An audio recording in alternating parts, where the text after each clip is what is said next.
Hello, everyone. Welcome in to the XII Fan Zone. I'm Joey Foster. With me over here is Shane, and we'll be right back right after we give you a word of this.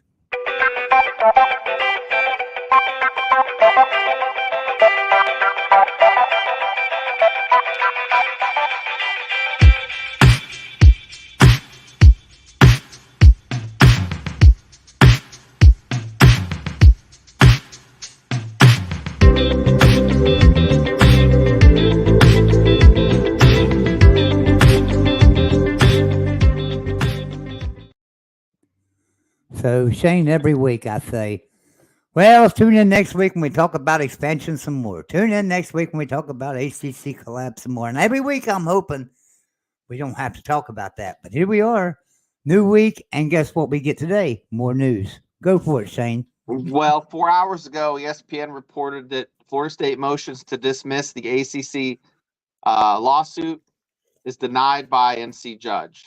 So they're trying to dismiss the lawsuit from the ACC, and the judge in North Carolina denied it. So the plot thickens. You know, it's very telling that they're playing dirty pool in the ACC, and Florida State's not putting up with it. Clemson's not putting up with it, and it's a matter of time before other schools, lockstep and move on. And I think it's just going to be a handful of schools, Joey, to start off with. Maybe, North Carolina. I've heard rumors that for Virginia might go to the Big Ten. But, let's talk about the Big 12. What would benefit the Big 12? Hold on a second. Hold on. Two Joeys. Yeah, I know. All right. Now, maybe we got her now. So anyway, I was doing something in the background, and boy, I'm getting feedback here. Now, is it gone? No. A little bit. Well, for some reason, I can't get my tablet to mute. I was going to do something, but that's okay. All right. Anyway, so sorry, I was doing something, guys. I apologize. I was doing something and brought me up twice. So yeah, the ACC, or Florida State rather, I don't think they're going to get out of this so easily. Here's the problem. So North Carolina ACC filed their lawsuit in North Carolina, right? Mm-hmm. Florida State filed their lawsuit in Florida. Now they don't have a choice. Florida State's got to fight the ACC in North Carolina, and the ACC is going to have to fight Florida State in Florida. And Clemson. But here's the thing about it. Florida statute, from what I read today, is most of the time they go with whoever files the lawsuit first. And the ACC filed first against Florida State. So that might be bad for Florida State. So now not only do they have to go to North Carolina to fight the ACC, but now they're fighting them in Florida too. And the courts in Florida are probably going to side with the ACC. Just simply because they filed a lawsuit first, according to how Florida does things. Now, that don't mean it's going to happen, but that's how it's looking. Sorry. Athlon Sports recently, also on USA Today, it's been reported that other schools, going back to last summer, were meeting with lawyers. So this just didn't happen in the past couple, weeks or months. I mean, this has been almost a year in the making. And, they need to ensure that, if they get to 14 teams, they can surrender their media rights, and then ESPN can walk away from the current contract. That's big time. You don't understand how much hand ESPN has in, whether, it's like the old Roman emperors, thumbs up or thumbs down if you live or die. So that's what the ACC is looking at. It's all in their hands. But would it benefit, say, Duke, Boston College, Georgia Tech? No. But Louisville, Pitt, and Virginia, Clemson, and North Carolina and Florida State would most definitely benefit. So I don't know, Joey. It's strange. It's strange. It's really strange. And then you hear other podcasts, Locked On, Kuz's Corner. Everybody has a slightly different take on it, but the main constant is, if you're a fan of the Big 12, you really want to have that pod of schools for UCF, West Virginia, Cincinnati to play, east of the Mississippi.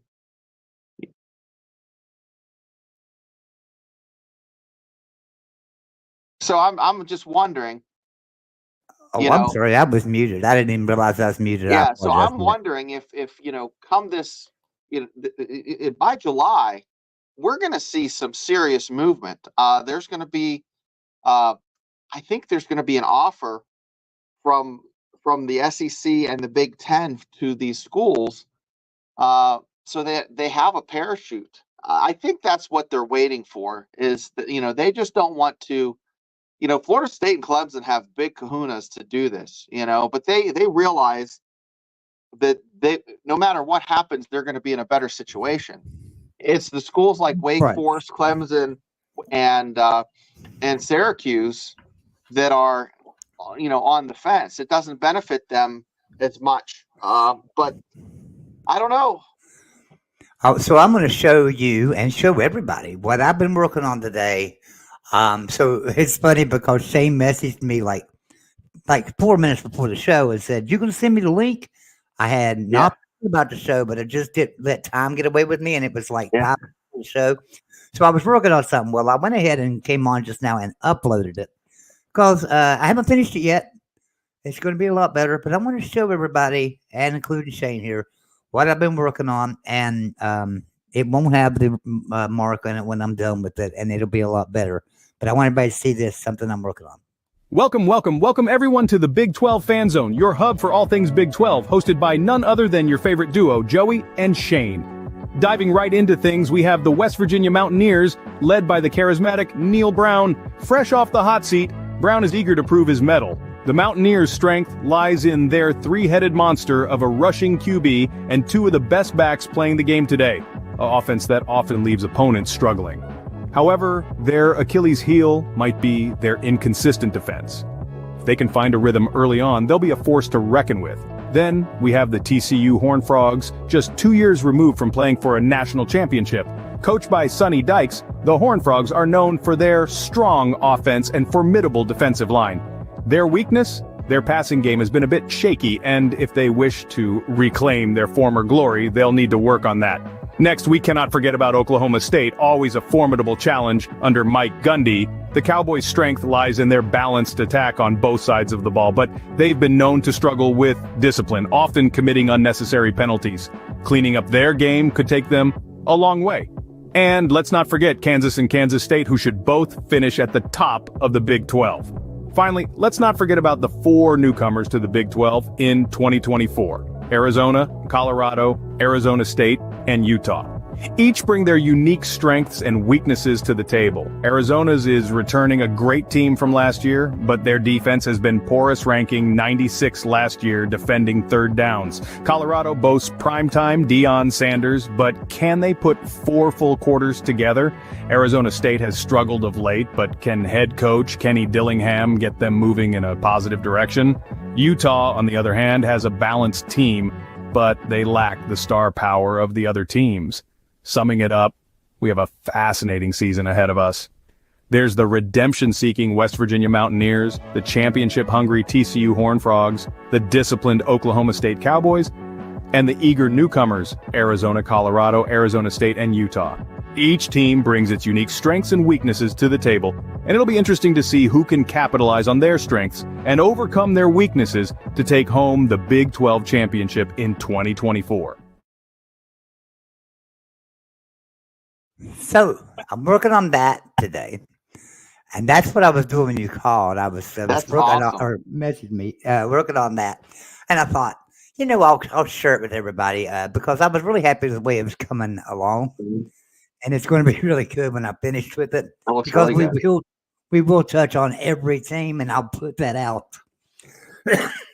That I'm was gonna put that out as the video. tickler. That was fantastic. That was the teaser. That was the teaser for you, Yeah, baby. yeah, that's fantastic. So, Joey, I've read rumors of a super league. Have you heard anything about that? okay, so yes, they. So I seen something about that yesterday. That a super league, possibly coming. 70 teams. There'll be no more conferences, according to this article I read. But now, is this going to happen? Definitely not. It's just not going to happen. But let's say it does. 70 teams. 70 teams without a conference. So therefore, 70 teams buying for their own TV media rights. I don't see that happening. I don't see ESPN negotiating with 70 different teams. Right.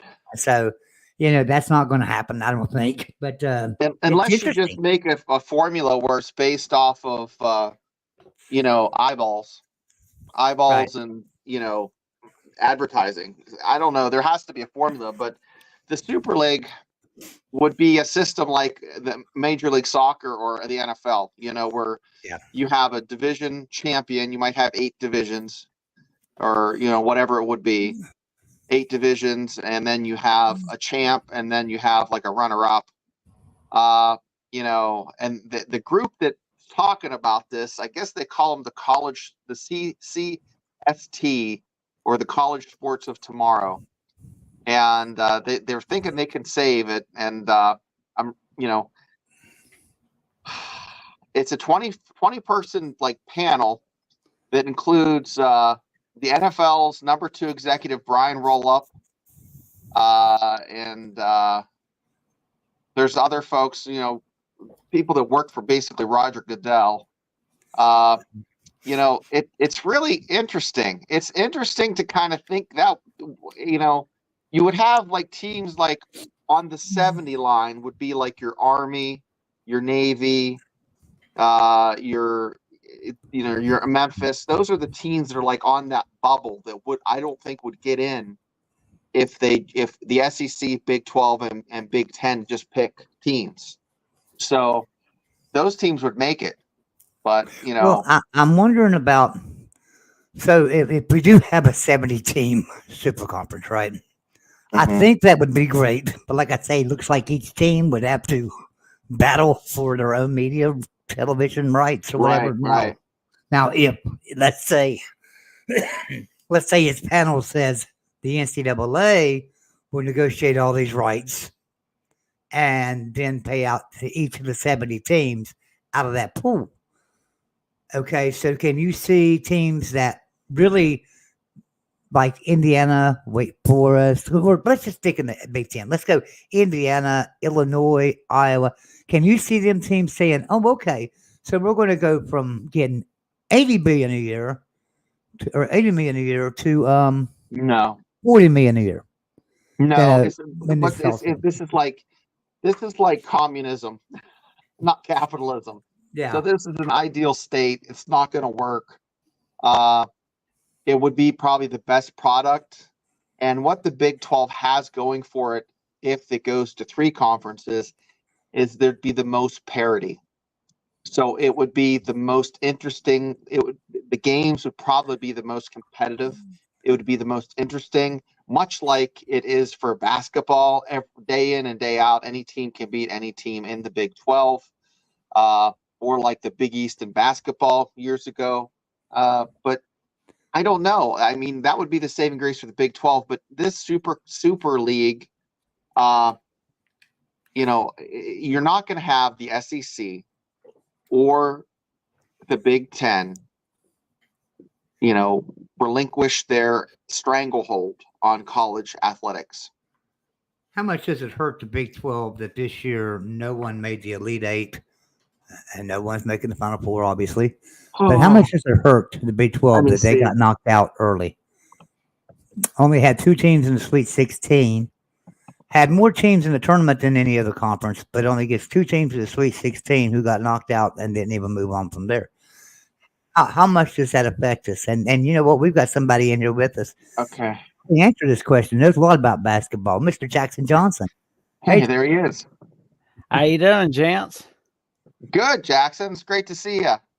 So That's Jackson, great. 12 this year that they got knocked out after the Sweet 16. 2 years in a row. Yeah. Mm-hmm. Move on. That's nuts. Does that That hurt the is- Big 12 this year with recruiting and maybe being the best basketball conference year in and year out like we have been? Probably not likely to Yeah. happen now. Yeah, I hate seeing that happen, but it's just like I hope it gets better next year, March Madness. Because I mean, you can do great in the regular season, but it's no good when you don't do well in the postseason. Right. So, Jackson, we're talking about the 70 teams that maybe just break away and make a super conference and not really no conferences anymore, just these 70 teams in one place. Did you see that, Jackson? Yeah, I saw a little bit of it, and I'm thinking to myself, not surprised at this point. No, nothing surprises me with what the ideas they come up with. It's just that they come up with boneheaded, stupid ideas, right? Let me ask you a question. This is just me. This is strictly me. If I'm sitting in a board meeting with Greg Sankey, just all the commissioners, just if I'm sitting there with all the commissioners, and let's say an NCAA president and maybe somebody from the NFL who does a little bit of marketing and stuff for them, and you're sitting there getting advice and stuff, and it's your turn to talk. Are you saying that everything's great the way it is and we're happy and stuff? Or are you somebody I'm somebody that's going to speak up and say, well, here's my problem. We got schools like Vanderbilt and the SEC making big money that can't put products on the field, can't put product on the basketball court. Then we go up here to the Big Ten, and we got teams like Northwestern who can't field a decent team, on the court. But yet we're paying these teams, big money. They're getting big money, twice as much money as somebody in the Big 12 is getting. But yet, hey, Big 12, they have teams that make the college football playoffs nearly every year. They have teams that make the Final Four and Elite Eight nearly every year. They have every team in the Big 12 could win the Big 12. Literally, I don't know of any team that right now that you could say is out for the running of the Big 12 championship in 2024 in football. I couldn't tell you one team. I mean, you might argue and say, Colorado's not going to come in and be able to do a lot, or Arizona State's going to be down. Okay, maybe them two teams aren't going to live up to the standards of the old Big 12 right off the bat, but they'll get there. And then the standards of the old Big 12 is anybody can beat anybody any given Saturday. I don't care if you're playing Iowa State or if you're playing TCU or Texas Tech, West Virginia, whoever it might be. You're going to be in for a game. It's going to be a tough game. It's probably going to go down to the fourth quarter. Somebody's going to win it with a couple minutes to go. It's like that every week in the Big 12. It's just like it is. So, do you look at these programs that are coming in and saying, okay, they're equal and they're perfect. They're perfect for the Big 12. I do. I think all these teams we're getting in this year in 2024 fit right into the Big 12 and have Big 12 values and going to make great additions to the conference. But at the same time, since we're the only conference top to bottom with a really good football and basketball teams all the way down the line, top to bottom, better than the SEC, ACC, Big Ten, all those conferences were better in that sense. Maybe not at the top in football. At the top in basketball, we're better than anybody probably. At the top in football, okay, we're not Alabama or Georgia. We're not Ohio State or Michigan. Right, we don't have those teams. But guess what we do have? We've got teams like Clemson. We've got teams like Florida State and stuff in the Big 12. We got teams with just as big of names and just as much value as those teams are. And so to say that we don't have a chance in the Big 12 to ever win a national championship, it's just crazy talk. I see a lot of people saying that, and it's crazy talk. Sorry, I got off on a rant there, and I don't even know where I went with that. I just wanted to talk about that for a second. Sorry, guys. Shane, your thing is off. I was saying with TCU being 18 months removed from playing for a national championship, that pokes all the holes in the argument that they're crazy that the Big 12 can't do it, Right. because TCU isn't your powerhouse. It's not your Oklahoma, your Texas. They're a small private school with a low enrollment, but they have deep pockets and they have good sports programs. So who's to say Utah doesn't make a run, or Colorado turns the program, Prime turns the program around and they have a run, maybe not this year, but next year. You don't know what's going to happen. But I know a lot of people would say this year, well, you had Texas in there, but Texas is really an SEC program. Sorry, Texas was a Big 12 program this year, and they're leaving the Big 12. And guess what? They're leaving the Big 12, and in the last 11 years, I think they're leaving the Big 12 probably with a losing record. I mean, really are. They're just not. They've not won any conference championships. They've not even come close to winning a conference championship. They've got a tie record with West Virginia on wins and losses. They got a tie record with TCU on wins and losses. A tie record with Texas Tech on wins and losses. This is a Texas team that everybody's saying, oh yeah, they're coming to the SEC. The Big 12 is done. They're finished. This is a Texas team that couldn't compete in the Big 12. What the hell are y'all talking about? And they definitely and TCU. They had a losing record to TCU when TCU joined the Big 12. So they couldn't figure it out. Yeah, so keep your blue-blooded Texas Longhorns. You can have that blue blood. They can't win, well, So now I think they're turning it around. I think Steve Sarkisian's a great coach, and I think he's going to turn it around. But at the same time, it's Texas, and guess what's going to happen? That culture is going to go out of hell because Texas donors cannot leave a football program alone. They want to come in and tell the coaches exactly how they want things done. They want to come in and tell the players exactly what they want them to do. That's just the culture down there at Texas. And guess what? Pisses people off. People don't want to play for you. It messes your culture up. And it's just a matter of time will that'll happen again. I mean, they're like freaking divas. I mean, that diva attitude destroyed the Southwest Conference. It almost destroyed the Big 12 Conference. I don't think it's going to destroy the SEC, but I guess we'll wait and see. I remember a program in the SEC where the donors would drive the bus and run all over the coaches until Nick Saban came and turned Alabama around.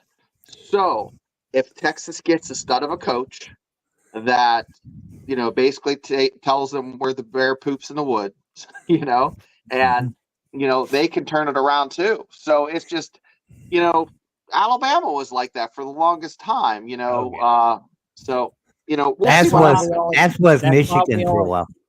That's why we only had like one national title from a stretch of 1983 to 2006. Yeah. Alabama didn't have a good culture going on down there, and Nick Saban come in, took it over, and changed everything. Can Steve Sarkisian do that same thing at Texas? I think in year one we've seen that he did pretty good. I don't think it's a culture thing. I think it's getting everybody to row in the same direction. And that's a big thing. But you got to remember last year, and year before last too, under Sarkisian, they had a lot of players that were doing shout outs on Twitter, putting down coaching staff or putting down fans. They had players actually getting in spats with fans, or players getting in spats with coaches and stuff on Twitter. So, and you wonder why a football program can't win. That's why. Now, that all stopped really quick. I think Steve Sarkisian got a handle on that, and it stopped really quick. But it was still there showing that there's a culture problem at Texas. And now all of a sudden, he turned it around. They did pretty good and made the college football playoffs. Can that success continue? And going into the SEC for Texas, no. That success can't continue because they're going to get in the SEC, and they're going to be lucky. They're going to be lucky to win 7 games. Jackson, I have a question for you. All right. What's your top pick? Now leave the Big 10 and SEC out of it. Mm-hmm. What's the most valuable program currently in the ACC, in your opinion? Well, I would say the two most valuable are Florida State and Clemson. Then you take North Carolina and Miami. I mean, those schools are really valuable as well. Do you agree? You know, one I would put probably ahead right now of Miami would be Louisville. Yeah. I mean, they're a hell of a football program and an amazing basketball program. Right. North Carolina, I don't know where they would fit in there, but they're definitely like right at number 4 or 5. North Carolina's like the top university of the state of North Carolina. The Big Ten, that's the most attractive university, I think. Yeah. And Virginia. I unfortunately can't put Duke in that category because I think with Coach K retiring, basketball's not going to save them. We've seen that in the history of conference realignment. College basketball is not going to save you. You could say it will, but it's not going to. No, and I think people thought that about years ago with Syracuse, because they really haven't been relevant, since they had Jim Brown and Donovan McNabb. But Joey, what would you say your most, if you had, let's take and Florida Ernie State. Davis. Yeah, Ernie Davis. If you take Florida State and Clemson out of the mix, what do you think the most valuable program is in the ACC? Now, you can look at what the value is money-wise, but I'm talking about eyeball test. I'm talking about eyeballs in the ACC outside of Clemson and Florida State. Probably eyeballs would go to, I agree with you, Louisville, and then maybe Miami, and then maybe North Carolina eyeballs. But if you're looking at the big picture of all the sales and all the eyeballs and all that combined, probably North Carolina, then Miami, and then probably Louisville. Now, going by the books. But I think you're right that there's just a certain perception out here that other fans have, right? You're a West Virginia fan, so you have a perception that Louisville is a pretty good program, and so therefore you watch more Louisville than you would Miami or something. Where would you guys rank Pitt? Where would you put Pitt and Virginia Tech in there? Because it's a shame. Pitt's what, 2 years removed from an ACC championship, and they got absolutely no respect whatsoever when they got that. None. No. And I mean, it was not even talked about on any network about how good Pitt is and won the ACC. If that had been Clemson or Florida State, their names would have been in lights everywhere, and they would have been in the playoffs. Pitt gets no respect, and they don't get any respect in Western Pennsylvania. Right. No. I live an hour north of Pittsburgh, and they talk about Penn State, Ohio State's, I live directly between Penn State and Ohio State, north of, that's where Pittsburgh lies. And, they're not talked about. So basically, the Pittsburgh Pirates get more respect than Pittsburgh, or is it not that bad yet? Absolutely. They talk about a losing Pirate team more than they talk about the Pitt Commanders. Is disrespect to Pittsburgh. Jackson, I'm not crapping you. And Joey can tell you, when you go to a backyard brawl at Acrisure Stadium, it is 75% Mountaineer fans. And that's that's Pitt coming off a couple good years, recently. I've seen it worse than that. But Pitt gets no respect. I think it's a valuable program. It's a storied program, and me and Joey like to give them a hard time. But I think your Virginia Tech, Pitt, Louisville add the most value, to the Big 12 if they could get those schools. Well, and if Yormark's looking for some top-notch rivalries to showcase, he can always showcase Louisville, Cincinnati, Pittsburgh, West Virginia, Virginia Tech, West Virginia, Cincinnati, Pittsburgh, still Cincinnati and WVU. All those teams have pretty good. We're not talking they played in the 40s. Like William and Mary played West Virginia. We're talking about the 80s, 90s, the aughts. They were consistently, competitive. We have to remember, Pitt has won, 9 national championships? I don't know. I think it's like 9. 76. I'd have to look. It's either 8 or 9 national championships. And the thing about it is, that's more than a lot of Blue Bloods but yet they get no respect like we both do. Um, but I Look it agree up. with you. I'm going to show y'all something that because I'm gonna go back to basketball for just a second. Sorry, I meant to bring this a while ago and I didn't have it Yeah. loaded. So Brad Smith, the voice of Motown, put out a tweet today and an article on this that Bob Huggins may possibly be in talks with West Virginia, and he laid out some stipulations of what Bob Huggins' job would be, which would just be more or less there to help raise money and to help with recruiting and help with NIL, things like that. So he laid this out, and this is what they're talking about, or what he says they're talking about. I don't know how true this is. Here's part of it. We'll have his. Oh, I can't see it. Emeritus title restored. Hold on. Let me make myself full screen. Okay. We'll have his emeritus title restored. Job with WU Athletics as a fundraising ambassador traveling inside and outside of West Virginia as needed in a role. 3-year contract. Office will be at the Coliseum. 1-day contract to retire as West Virginia basketball coach, which will be ceremoniously signed at Fish Fry with Ren Baker in attendance. $250,000 his first year, $275,000 second, $300,000 his third year. Restored benefits for Huggins and his wife, health, dental, vision, etc., and a company car. I don't agree with the company car at all, but okay. Next one, morality and defamation clauses in contract. One screw up and he's done after due process and investigations take place. Must submit to yearly and other random alcohol testing. All interview requests must be coordinated with Brian Messerly. No impromptu interviews. If he wishes to coach basketball again, if he wishes to coach basketball, Must obtain permission. Must obtain permission.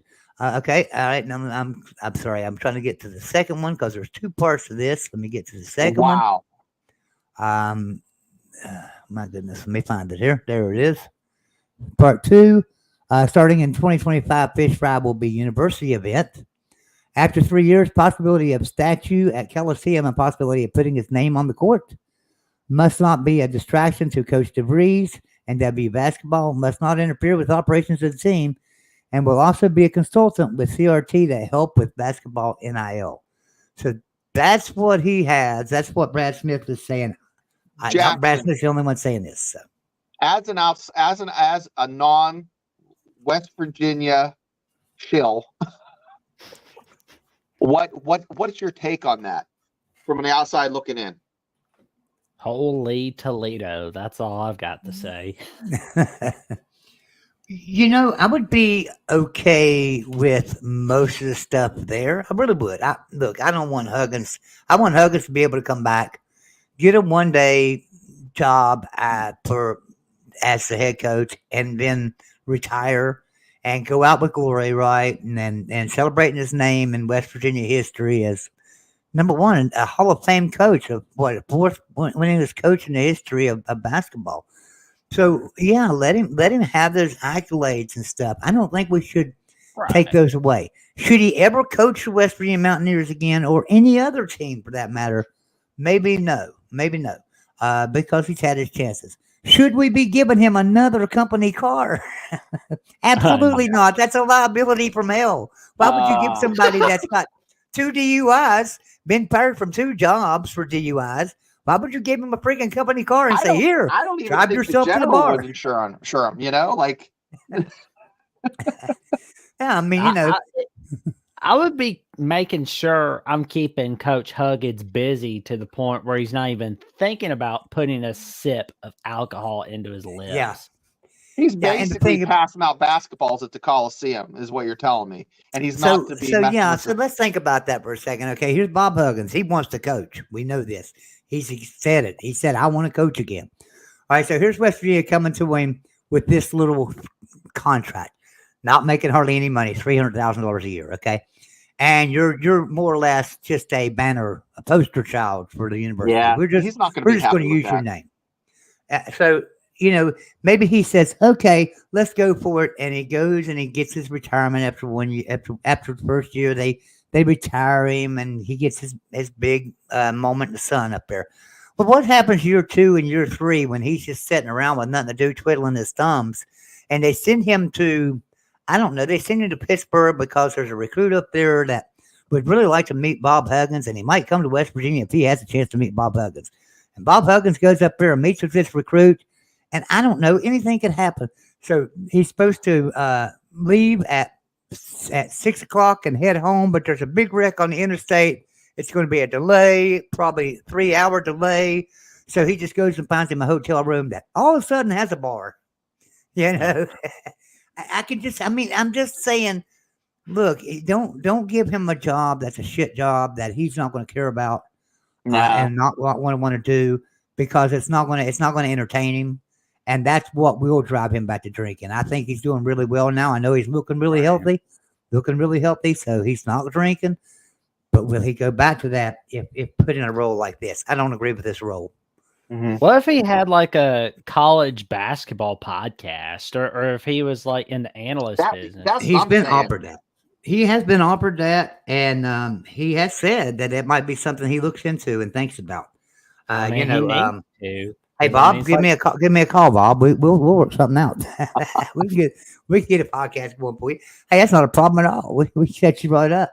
But I think that Bob Huggins deserves to be in the spotlight at WVU and have his name on the court and all this stuff. Sure, I believe all of that, but I don't believe in giving him this little peely role to make him part of a basketball program that he's not really part of, that he really has to stay away from. He could be a cancer in that locker room if he walks in there. Yeah, if I'm DeVries, I don't want that. I want to, no, I don't want that. If I'm the new coach, I would have a panic attack if that was happening. You have a Hall of Fame coach, 2 doors down.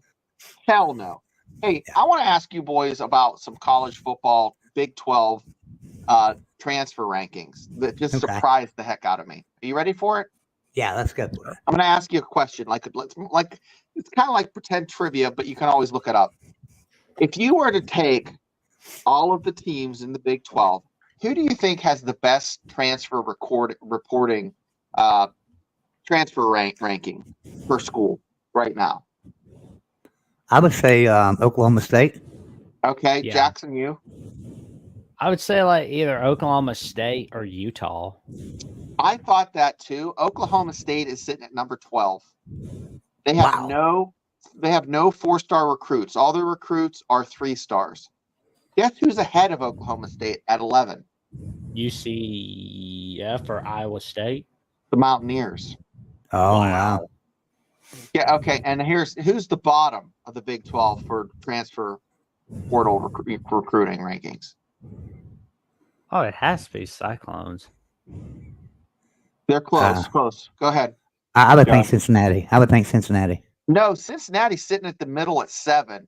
BYU is in last place. Okay, they have 1 4-star and 3 3-star. Guess who? And this is going to blow you guys' minds. I would think personally that Kansas and Kansas State would be at the top, right? Colorado's at the top. TCU's number 2. Arizona State's 3. Arizona State's 3. Yeah. Can you believe this? And this is according, everybody can look this up on 24/7 Sports. Okay, but here's the problem with those. And this is how I got to look at this. There's a problem with those rankings, and that is not all teams are equal in what they need. So West Virginia, on the other hand, didn't lose a lot. We didn't lose any production, really. We did lose some players, but we didn't lose big production. We had to hit the transfer portal and get a few defensive players, and we got some really good ones. But we only got a few of them, right? We only got 3 or 4. So we didn't have to hit the portal as hard as Colorado did, who took probably 30 people out of the portal. Yeah, but I can see Colorado there, but I can't see Arizona State at number 3 because they really haven't had much success and it's hard to recruit to a losing organization. LeBron James's son wants to leave USC because he didn't know that they had a culture of being losers. But I'm just surprised that the way this, if it passes the eyeball test, then it's really surprising that you have Kansas State at 15, Iowa State at 14, Kansas at 13, Oklahoma State at 12. Is that basically saying that they have pretty decent squad? They don't have to go out and search for help? No, because everybody is out there trying to jockey to get the best talent into their facility that they can. Jackson, what's your take on that? I think the first role of every team, and I know it's been the first role at West Virginia, is to retain the talent you have, right, and then hit your portal for something you might need. But and I think that's the best philosophy. But there's always, it seems to be the numbers. There's a few outliers, like Colorado has a lot of people transferring out. Right. And of course, Arizona had a lot of people transfer out because of the coaching change. I can understand Arizona maybe at 10. But Arizona is also picked to finish at the top of the, based on everybody's preseason, way too early preseason polls. Arizona's picked to finish in the top of the Big 12. But it's just, I was looking at that. It's very surprising. I wanted to throw it at you without nobody, hey, fans, Joey and Jackson didn't know I was going to ask them those questions. So I wanted to see what their reaction was. Well, you think about it last year. So like West Virginia out of the transfer portal got Beanie Bishop, right? Beanie Bishop was an amazing player. I mean, friggin' amazing. And so we didn't get a lot of players out of the portal last year, but we got some quality ones. The ones we did get out of the portal turned out to be really good quality players and started for us, and they were really good. I think it's the same way this year. I think Neil Brown's looked at that and said, okay, let's go after some quality. We lost some players, but we didn't lose a lot of production. We lost some defensive players that never played. Mm-hmm. We lost a couple of offensive players that never seen the field. We did lose a couple of key defensive players that did see the field and did play, but we replaced them with higher ratings. Mm-hmm. We got better players in each spot, better rated players. It has a rating of what the players were rated. And Colorado had an average. They had 26 players taken. 26 players. Their average was like 88 on the scale of they score these guys. Let me make it a little bit bigger because my eyes are not as good as they used to be. Now, here's the thing that blows my mind. If you go down here, all these players, all these teams average around 87, 88, 86. So they're not getting, no one's getting there's not one 5-star transfer, and there's very few 4-stars. Colorado has the most at 7 4-stars. So they're getting about the same amount as far as talent-wise, like bang for your buck. But it's the SEC and Big 10 that are leveraging the biggest names. So I do believe that after this year, we're going to see some changes in that transfer portal. I just have to believe that they've got to do something. So I think it's going to hurt teams like Colorado in the end. So, okay, they hit the transfer portal pretty hard. They got 29 great players out of the transfer portal. They build a team for this year. They can survive in the Big 12 and maybe win 6 games and get to a bowl game because they built it out of the transfer portal. All right, next year, all those players graduate and they got to do it again. Well, what happens if there's changes to the transfer portal? What's that do for Dion? What's that do to that program? It would kill I think they'll take that got to recruit. When they make that, if they do make an adjustment, it's not going to be a huge adjustment that would prevent a team like that from being able to at least get some people in the door. I think what the change will be is you can only transfer so many times. I mean, I think that's fair. I mean, set out a year. Just put that rule back in there. You got to set out a year when you transfer. I mean, that would keep people from transferring. That stopped it before. It helped a lot. Yeah. Just put that rule back in there. Another thing too, if you think about this, so what happened to Kansas football? Does anybody know? Because back in 2007, they were number 1, number 2 in the country. In 2007, what happened to them? I'll tell you what happened to them. In 2009, they made a switch and decided, hey, let's go after transfer portal players. Let's bring in transfer portal players with 1 or 2 years of eligibility left, and let's build our team off of that. And that's what they tried to do. That was under Charlie Weiss. Was that his name? No, that was what was his name? Turner Gill. Turner Gill, okay. Yeah. So he come in and he starts hitting the transfer portal pretty hard, and they start building teams off transfer portal. Well, the problem is when you grab a player out of transfer portal, you've lost a scholarship. You don't have that scholarship anymore. Now that scholarship's going to a 1-year player. All right. And now all of a sudden you got a recruit out there in high school that's going, hey, I want to play for Kansas, and you can't take him because you can't offer him a scholarship because you give it to this 1-year player. That's what happened to Kansas over the years. Now, in the transfer portal today with this Wild Wild West show where everybody can transfer 50 times and it don't friggin' matter, maybe that doesn't help, doesn't hurt anything. But it did back in 2009 and 10, and it did all the way up until 2021. And so, therefore, Kansas was terrible all the way up until then. So now they've started building their program with some high school players and a combination of recruits and transfer portal players. And they're getting transfer portal players that have a little bit of time left, right? So they're not giving up that thing.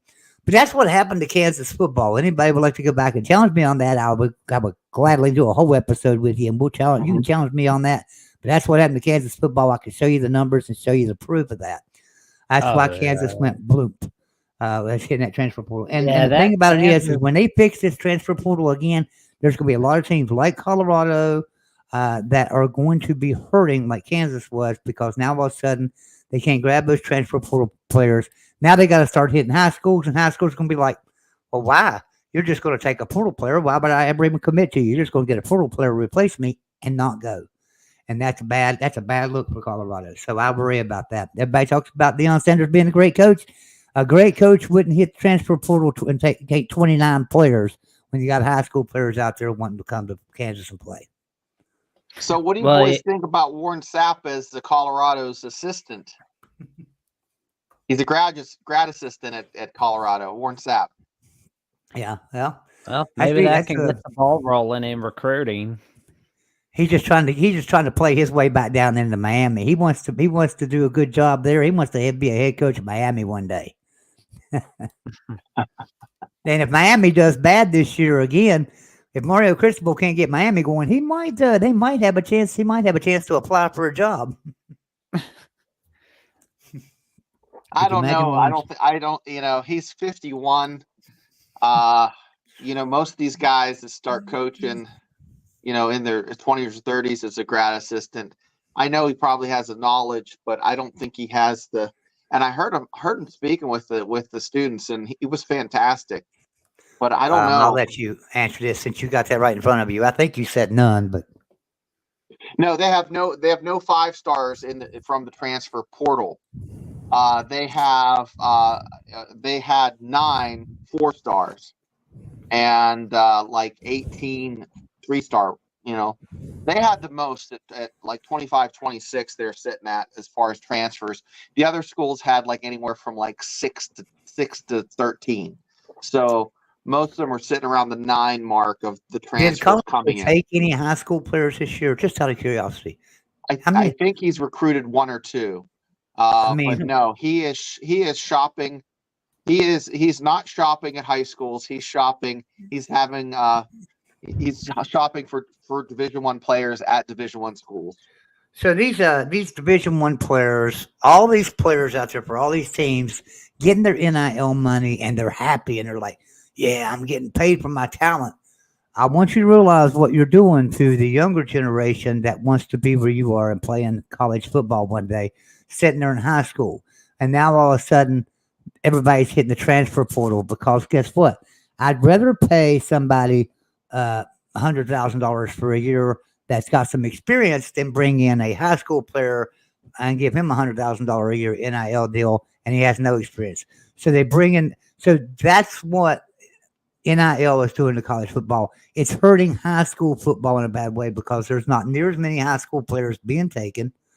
The transfer portal is getting hit a lot harder by every team because there's some good players in the transfer portal that have experience, and people are hitting them up. And therefore, high school recruiting is suffering. High school players are suffering. They can't get on teams anymore. This has to change. Something has to be done. Otherwise, it's just an NFL. It's just the NFL, and it's just free trade, and it's ridiculous. There's as many scholarships as there were before. It's just the allocation has just changed dramatically. Right. You don't have kids sitting at a Division I, premier program on the bench. They can always transfer out from a big name school to still a big school, but maybe a step or two down where they'll see time. And that's what's happening. I think the high schoolers are getting smarter with the way they're presenting themselves. I think they're going to community colleges, Jackson State. We saw a lot of, you saw Dion when he was at his old student where Rich Rod is now, Jackson State, getting a lot of these kids that are being overlooked and passed over. That talent's still getting in there.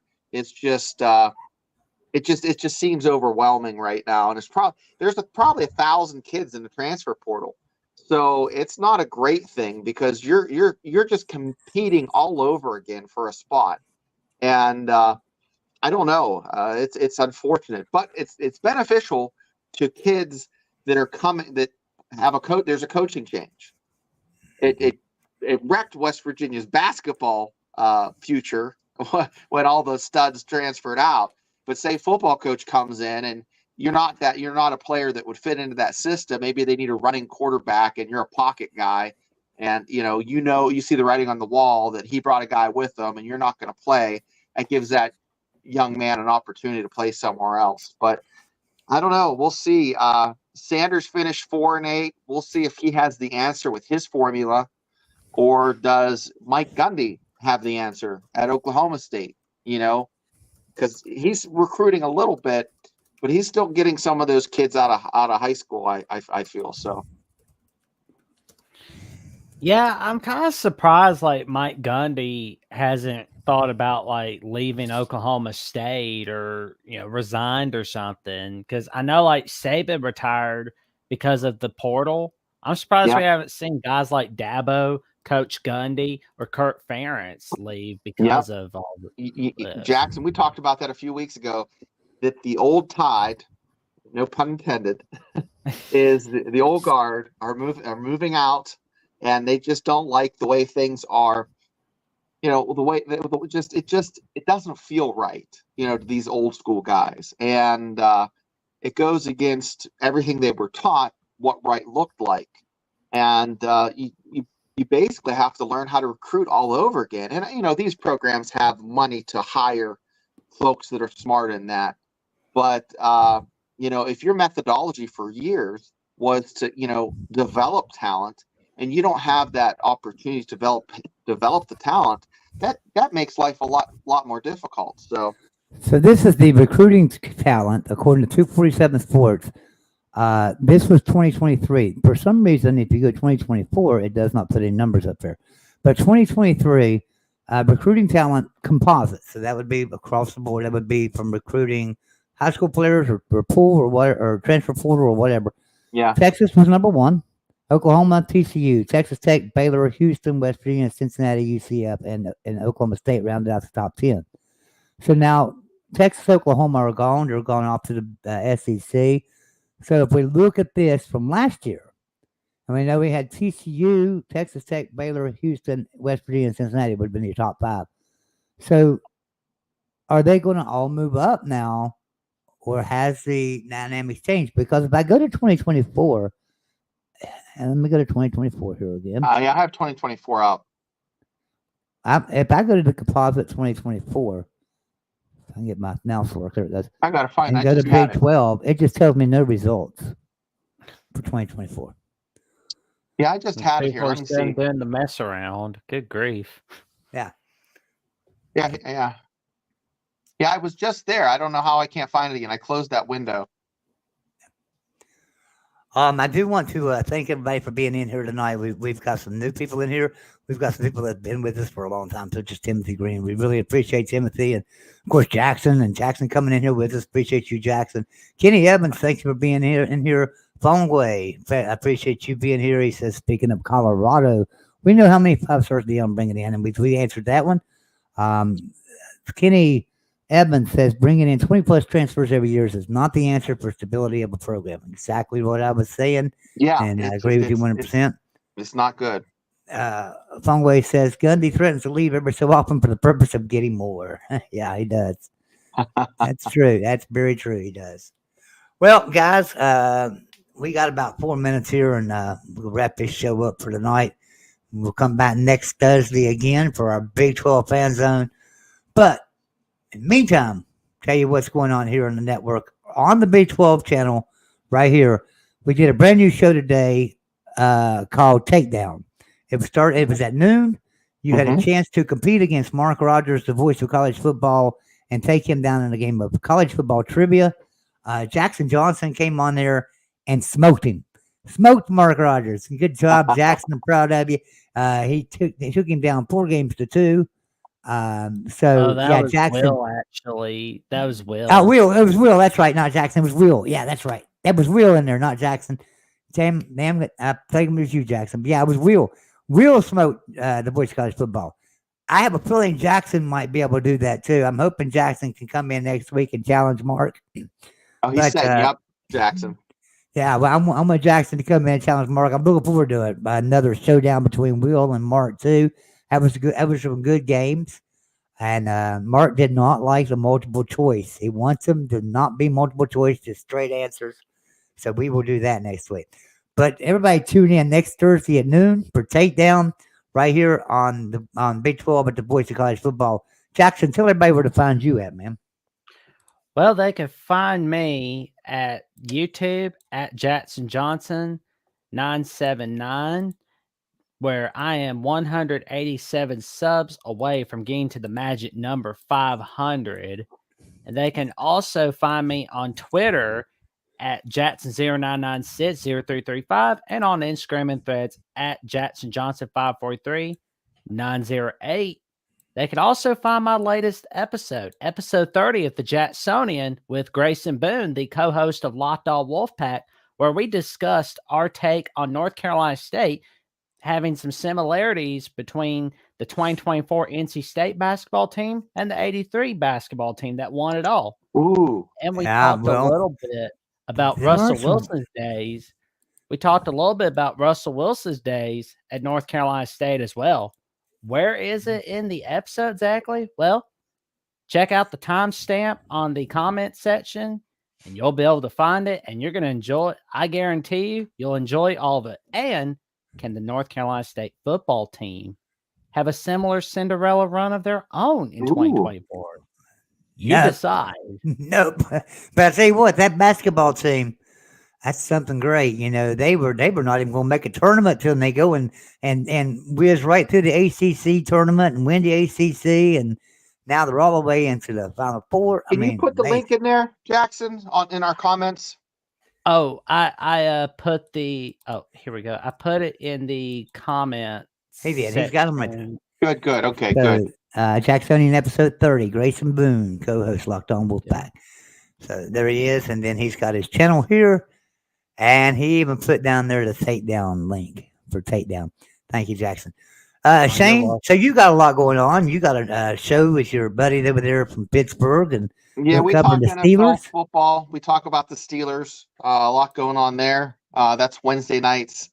That's the Steelers Dynasty podcast. So that's every Wednesday at 9. And then me and you, Joey, we do Fan to Fan on Tuesdays at 7. But I can't get enough of football, I guess. So, well, I can get enough of football.